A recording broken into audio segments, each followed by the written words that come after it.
नमस्कार, हिमाचल समाचार में आपका स्वागत है। आज के मुख्य समाचार। मुख्यमंत्री ने की जनजातीय सलाहकार परिषद की 48वीं बैठक की अध्यक्षता। जनजातीय क्षेत्रों के लोगों की समस्याओं का समाधान सरकार की प्राथमिकता। मुख्यमंत्री ने कहा, आपदा से निपटने के लिए जागरूकता आवश्यक। मुख्यमंत्री ने नागरिक एकजुटता मार्च को हरी झंडी दिखाकर किया रवाना। मुख्यमंत्री ने कहा, पर्यटन व हरित उद्योगों को बढ़ावा दे रही राज्य सरकार। मुख्यमंत्री ने जुन्गा में किया शिमला फ्लाइंग फेस्टिवल का शुभारंभ। विश्व ग्रैपलिंग चैंपियनशिप के प्रतिभागी हिमाचली खिलाड़ियों को आर्थिक मदद देगी प्रदेश सरकार। और अब समाचार विस्तार से। मुख्यमंत्री ठाकुर सुखविंदर सिंह सुक्खू ने वीरवार को हिमाचल प्रदेश जनजातीय सलाहकार परिषद की 48वीं बैठक की अध्यक्षता करते हुए कहा कि वर्तमान राज्य सरकार जनजातीय क्षेत्र के लोगों की समस्याओं से निपटने को विशेष प्राथमिकता दे रही है। उन्होंने कहा कि परिषद की बैठकों के माध्यम से जनजातीय क्षेत्रों की समस्याएं राज्य सरकार के ध्यान में आती है, इसलिए ऐसी बैठकों का आयोजन निरंतर किया जाएगा ताकि वहां के लोगों की आशाओं एवं आकांक्षाओं के अनुरूप योजनाएं बनाई जा सके। राज्य सरकार अगले शैक्षणिक सत्र से लाहौल स्पीति जिला के स्कूलों की विंटर क्लोजिंग पर विचार करेगी। मुख्यमंत्री ने कहा कि जनजातीय जिला लाहौल स्पीति में पवन ऊर्जा के दोहन के लिए 84 मेगावाट क्षमता को चिन्हित कर national institute of wind energy के समक्ष इसके दोहन का मामला उठाया गया है। इस संबंध में शीघ्र ही संस्थान की एक टीम काजा का दौरा करेगी। जनजातीय क्षेत्रों में शिक्षा, स्वास्थ्य, बिजली और पेयजल जैसी बुनियादी सुविधाएं विकसित करने पर बल दिया जा रहा है और इसके लिए धन की कमी को आड़े नहीं आने दिया जाएगा। सोलर एनर्जी पर आपको जाना पड़ेगा अगर आपने लॉन्ग में रहना है। सब लोगों का दायित्व आप लोगों की सेवा करना है और आपसे मैं अनुरोध करूंगा कि जो भी समस्याएं हैं वो लाएं। महज समस्या का समाधान होना चाहिए, ज्यादा समस्याएं लिख के समाधान नहीं होता। हमारे भी अपने रिसोर्सेज है, साधन हमारे पास उतने नहीं है, पर उन साधनों का सही उपयोग हो सके इस दृष्टि से हमारी सरकार कार्य कर रही है। जिला किन्नौर की हंग रंग घाटी में 2 सौर ऊर्जा परियोजनाएं स्थापित की जा रही है। राज्य सरकार ने 250 किलोवाट से 2 मेगावाट तक की सौर परियोजनाओं को स्थापित करने के लिए युवाओं को 40% अनुदान देने का प्रावधान किया है तथा जनजातीय क्षेत्र के युवाओं को सरकार की इस योजना का लाभ उठाने के लिए आगे आना चाहिए। सरकार इन सौर ऊर्जा परियोजनाओं से उत्पन्न बिजली की आगामी 25 वर्षों तक खरीद करेगी ताकि युवाओं के लिए एक स्थिर आय का स्रोत सुनिश्चित किया जा सके। मुख्यमंत्री ने कहा कि वे स्वयं जनजातीय क्षेत्रों का निरंतर दौरा कर रहे हैं और वर्तमान राज्य सरकार ने हिमाचल दिवस का पहला राज्य स्तरीय कार्यक्रम काजा में मनाया, जो राज्य सरकार की जनजातीय क्षेत्रों के विकास के प्रति वचनबद्धता को दर्शाता है। उन्होंने कहा कि बदलते समय के अनुसार राज्य सरकार जनजातीय क्षेत्र की महिलाओं को अधिक अधिकार देने पर भी विचार कर रही है।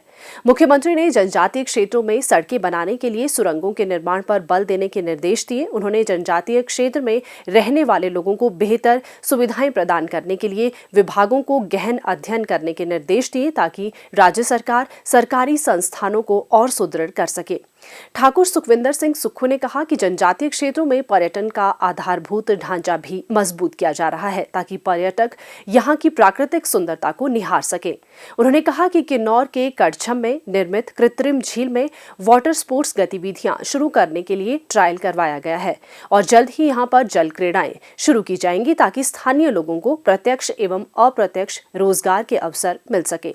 इसके साथ ही जिला किन्नौर में धार्मिक दृष्टि से महत्वपूर्ण तेमसो झील में भी पर्यटन गतिविधियों को बढ़ावा दिया जाएगा तथा राष्ट्रीय राजमार्ग 5 से झील को संपर्क मार्ग से जोड़ने पर विचार किया जाएगा ताकि यहां पर्यटकों को आकर्षित किया जा सके। जनजातीय क्षेत्रों में हेलीपोर्ट का निर्माण भी किया जा रहा है। मुख्यमंत्री ने सभी विभागों के अधिकारियों को जनजातीय क्षेत्रों के लोगों की सुविधा को ध्यान में रखकर परियोजनाएं बनाकर उन्हें समयबद्ध धरातल पर उतारने के निर्देश दिए और कहा कि जनजातीय क्षेत्र के लोगों के अधिकारों की रक्षा के लिए राज्य सरकार उनके साथ मजबूती से खड़ी है।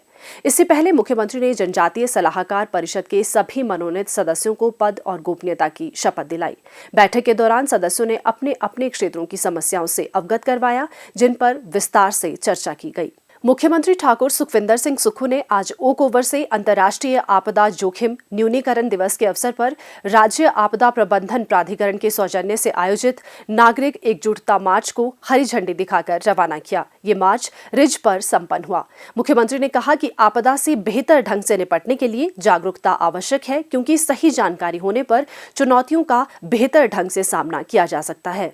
उन्होंने कहा कि भविष्य में भूकंप सहित अन्य प्राकृतिक आपदाओं के लिए तैयार रहने की आवश्यकता है। मुख्यमंत्री ने कहा कि हिमाचल ने इस वर्ष मानसून में भारी बारिश तथा भूस्खलन से आई आपदा का डटकर मुकाबला किया है तथा इस मुश्किल घड़ी में सभी ने एकजुटता का परिचय दिया, जो कि हमारी हिमाचली संस्कृति एवं संस्कारों में भी शुमार है। उन्होंने कहा कि आपदा प्रभावितों की मदद के लिए स्थापित आपदा राहत कोष 2023 में लोगों के सहयोग से अभी तक लगभग 222 करोड़ रुपए की धनराशि प्राप्त हो चुकी है। आज इंटरनेशनल डिजास्टर एक्शन डे भी है। पिछले 15 दिन से पूरे हिमाचल प्रदेश में कार्य चल रहे हैं और बच्चों को भी जागरूक किया जा रहा है, क्विज के माध्यम से जागरूक किया जा रहा है, डिबेट से जागरूक किया जा रहा है, नुक्कड़ नाटक के माध्यम से जागरूक किया जा रहा है और इसमें जो हमारी आपदा आई है इसके कैसे निपटा जाए और भविष्य में किस प्रकार की आपदा आती है तो हमें कैसे निपटा जाए, एक जागरूकता के तहत ये 15 दिन से पिछले दिनों से कार्यक्रम किए जा रहे हैं और आज इसका अंत है। और अभी रिज मैदान पर सब प्रकार की किस प्रकार से हमें लड़ना है इस आपदा से, उस बारे में पूरी सुविधाओं के बारे में आज जानकारी दी जाएगी। मुख्यमंत्री ने रिज मैदान पर आपदा उपकरणों, ड्रोन, संचार उपकरणों, निर्माण की सुरक्षित प्रौद्योगिकी तथा प्राकृतिक आपदाओं से बचाव में उपयोगी तकनीकों पर आधारित विभिन्न विभागों की एक प्रदर्शनी का शुभारंभ भी किया। ये प्रदर्शनी 15 अक्टूबर तक चलेगी। मुख्यमंत्री ठाकुर सुखविंदर सिंह सुक्खू ने वीरवार को शिमला जिला के कसुम्पटी विधानसभा क्षेत्र के जुन्गा में शिमला फ्लाइंग फेस्टिवल का शुभारंभ किया। 4 दिवसीय इस फेस्टिवल में मानव परिंदे अपनी कलाबाजियों के जौहर दिखा रहे हैं। उत्सव में देश विदेश से 51 पैराग्लाइडर्स भाग ले रहे हैं। इस अवसर पर ठाकुर सुखविंदर सिंह सुक्खू ने कहा कि ऐसे आयोजनों से क्षेत्र में पर्यटन गतिविधियों को बढ़ावा मिलता है, जिससे स्थानीय लोगों को रोजगार के प्रत्यक्ष एवं अप्रत्यक्ष अवसर उपलब्ध होते हैं। सरकार ने प्रदेश में पर्यटन विकास के लिए व्यापक योजना तैयार की है। कांगड़ा को पर्यटन राजधानी बनाने की घोषणा के साथ ही अन्य अनछुए गंतव्यों को विकसित किया जाएगा। साहसिक पर्यटन को बढ़ावा देने में इस तरह के आयोजन सहायक सिद्ध होंगे। पर्यटकों की सुरक्षा के साथ ही उन्हें विभिन्न सुविधाएं उपलब्ध करवाने के लिए प्रदेश सरकार कृत संकल्प है। आपदा से उबरने के साथ ही हिमाचल पुनः पर्यटकों के स्वागत के लिए तैयार है। जुन्गा भी नई ऊंचाइयों को छू रहा है। हमारे जो पैराग्लाइडिंग जुन्गा के अध्यक्ष अरुण रावत जी ने एक नई सोच यहाँ जुन्गा वासियों को दी कि पैराग्लाइडिंग के क्षेत्र में जुन्गा भी उभर के आए और जब ये क्षेत्र उभरेगा तो उससे टूरिज्म की एक्टिविटीज भी बढ़ेगी, जिसका फायदा यहाँ के आने वाले लोगों को होगा, शॉपकीपर्स को होगा और खासकर जो यहाँ के परमानेंट रेजिडेंट है उनको होगा। जब बीड़ बिलिंग में पैराग्लाइडिंग स्टार्ट हुई थी तो बहुत कम लोग जानते थे। आज कांगड़ा का बीड़ बिलिंग वर्ल्ड फेमस है और इस बार हमारा वहाँ पैराग्लाइडिंग का वर्ल्ड कप भी होने जा रहा है। हमारी सरकार की कोशिश है कि टूरिज्म को अधिक बढ़ावा दिया जाए और हमारी सरकार जब से बनी है तब से ये कोशिश रही है कि जो हमारी वातावरण के हिसाब से जो उद्योग यहाँ लगने चाहिए उस दृष्टि से हम आगे आए। एक टूरिज्म को, एक हाइड्रो को, एक फूड प्रोसेसिंग को, एक IT इंडस्ट्रीज को, इन उद्योगों को बढ़ावा देने के लिए हम नीतियों में परिवर्तन कर रहे हैं। मुख्यमंत्री ने कहा कि राज्य सरकार ने आपदा प्रभावितों की मदद के लिए 4500 करोड़ रुपए का विशेष राहत पैकेज जारी किया है।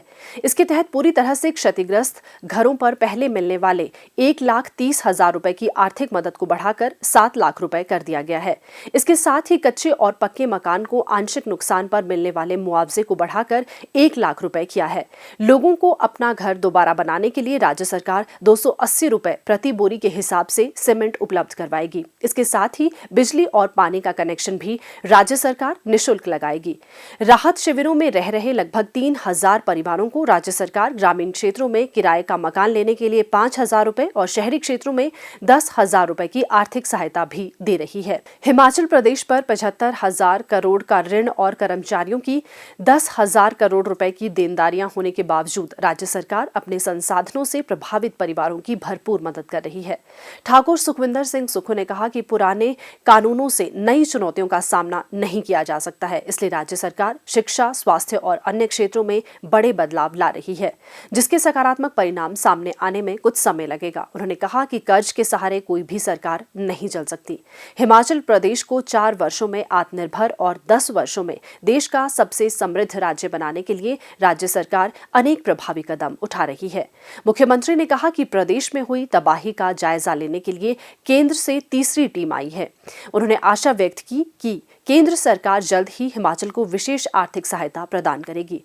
उन्होंने कहा कि राज्य सरकार बार-बार केंद्र सरकार से विशेष राहत पैकेज की मांग कर रही है, जबकि भाजपा आपदा में भी राजनीतिक रोटियां सेक रही है। राष्ट्रीय आपदा घोषित करने और हिमाचल प्रदेश को विशेष राहत पैकेज प्रदान करने के लिए विधानसभा में लाए गए संकल्प पर भाजपा के विधायक मूक दर्शक बने रहे।